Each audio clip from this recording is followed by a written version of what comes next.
In today's video, I'm going to teach you how to pin WhatsApp Web to the desktop. If you use WhatsApp Web often, turning it into a desktop app can make it much easier to access. Instead of opening your browser, searching for the site in the Ligerisam, and logging in each time, you can create a shortcut that behaves more like a regular app on your computer. It's quick to set up, and the exact wording may vary slightly depending on your version of Chrome, so I'll point that out as we go. First, make sure WhatsApp Web is already open in Google Chrome.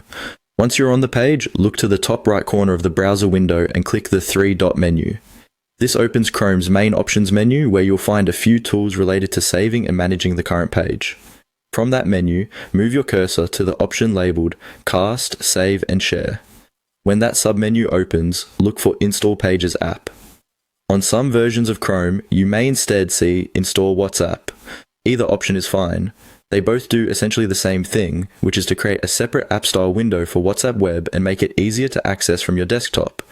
Go ahead and click that Install option. A small confirmation window should appear. Here, simply click Install to continue.